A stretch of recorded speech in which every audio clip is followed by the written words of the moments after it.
السلام علیکم دوستو، ہمارے ہاں خام خاک کے ولیوں اور اللہ والوں کی کوئی کمی نہیں۔ جس کسی نے بال بڑھا لیے، رنگ برنگے کپڑے پہن لیے، دو چار الٹے سیدھے شبد پڑھ لیے، چند قصے کہانیاں سیکھ لی، وہ ولی بن بیٹھا۔ یاد رکھو، یہ سب 2 نمبر ہیں۔ اصل ولی کی چند نشانیاں ہیں۔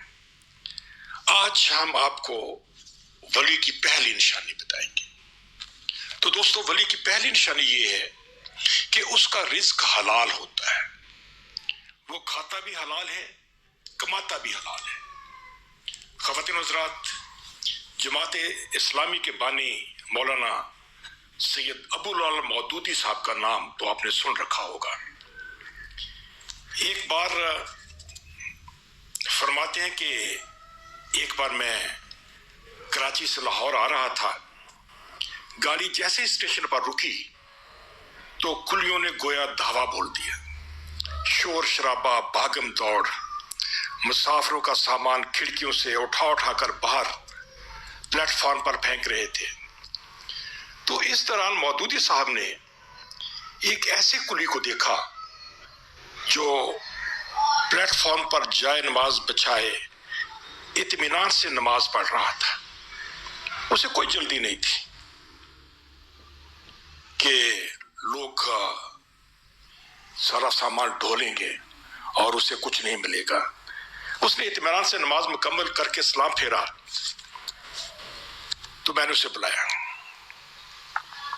اور اپنا سامان اٹھانے کو کہا، جو اس نے اٹھایا اور باہر ٹانگا سٹینڈ تک لے آیا۔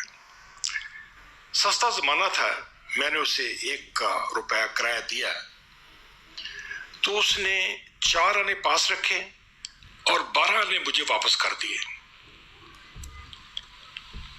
عرض کی، مودودی صاحب فرماتے ہیں کہ میں نے اسے کہا کہ بھائی پورا روپیہ رکھ لو، مگر وہ مسکراتے ہوئے بولا، نہیں صاحب، میری مزدوری 4 آنے ہی بنتی ہے، اس سے زیادہ میرے لیے جائز نہیں ہے۔ مودودی صاحب فرماتے ہیں کہ میرے دل نے گواہی دی کہ جو شخص اس قدر متوکل ہے اور رزق حلال کا پابند ہے، اس سے بڑھ کر اللہ کا ولی کون ہوگا؟ اس سے بڑھ کر اللہ کا ولی کوئی نہیں ہو سکتا۔ چنانچہ میں اس کے پاس بیٹھنا چاہتا تھا، اس سے باتیں کرنا چاہتا تھا۔ میں نے اسے کہا کہ اگر آؤ کسی سامنے ہوٹل پر بیٹھ کر ایک کپ چائے پیتے ہیں۔ اس نے بڑی بے نیازی سے جواب دیا کہ نہیں جناب، یہ میرے دھندے کا وقت ہے، ورنہ کبھی انکار نہ کرتا۔ والسلام دوستو، اللہ آپ کو خوش رکھے۔